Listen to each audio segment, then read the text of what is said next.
नमस्कार शेतकरी मित्रांनो, शेतकऱ्यांसाठी महत्त्वाची अपडेट आहे। शेतकरी कर्जमाफी योजना 2024 अंतर्गत जे काही 50,000 रुपये प्रोत्साहन अनुदान मिळणार आहे, त्या संदर्भात एक नवीन शासन निर्णय आलेला आहे। तर या व्हिडिओमध्ये मित्रांनो आपण याबद्दलची माहिती जाणून घेणार आहोत। त्यासाठी चॅनलवरती नवीन असाल तर चॅनलला सबस्क्राईब करा। तर व्हिडिओ सुरू करूया। महात्मा ज्योतिराव फुले शेतकरी कर्जमुक्ती योजना 2019 अंतर्गत प्रोत्साहनपर लाभ योजना शुद्धीपत्रक। महात्मा ज्योतिराव फुले शेतकरी कर्जमुक्ती योजना 19 अंतर्गत प्रोत्साहनपर लाभ या योजनेअंतर्गत अल्पमुदत पीक कर्जाची पूर्णतः परतफेड केलेल्या शेतकऱ्यांना पीक कर्जाच्या रकमेवर जास्तीत जास्त 50,000 पर्यंत प्रोत्साहनपर लाभ देण्यात येतो। अशा पद्धतीची मित्रांनो ही योजना होती।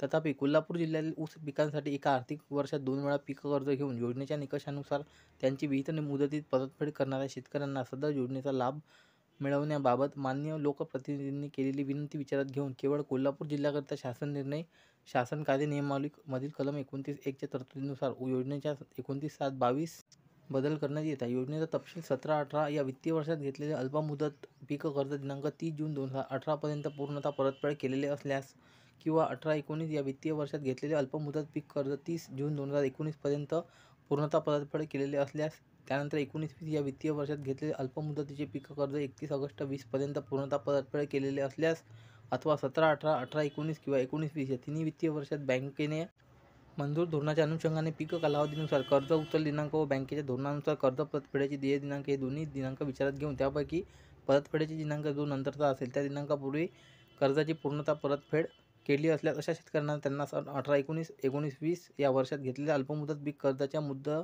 रकमेवर जास्तीत जास्त 50,000 पर्यंत प्रोत्साहनपर लाभ म्हणून देण्यात मान्यता देण्यात येत आहे। मात्र 18-19 ज्या शेतकऱ्यांनी 50,000च्या आतमध्ये कर्ज घेतलेलं असेल त्यांना तेवढीच रक्कम जी काही प्रोत्साहन म्हणून मिळणार आहे सदर शासन निर्णयात। तर अशा पद्धतीचा मित्रांनो बदल या शासन निर्णयाच्या माध्यमातून आपल्याला पाहायला मिळालेला आहे। तर हे कोल्हापूर जिल्ह्यासाठीचं फक्त जे काही शुद्धीपत्रक होतं।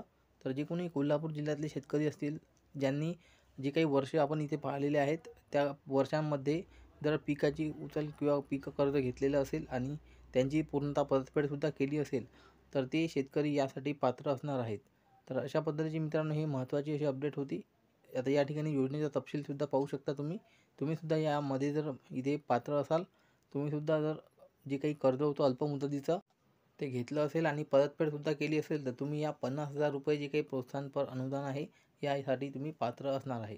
तर जे कोणी आपले शेतकरी मित्र असतील या जिल्ह्यामधली किंवा ज्यांनी लोन घेतलेलं असेल शेतीवरती जे काही पिकासाठी पीक कर्ज घेतलं असेल त्यांच्यापर्यंत ही माहिती जास्तीत जास्त शेअर करा। अशाच महत्त्वपूर्ण माहिती आणि अपडेट जाणून घेण्यासाठी चॅनलला सबस्क्राईब करा। धन्यवाद।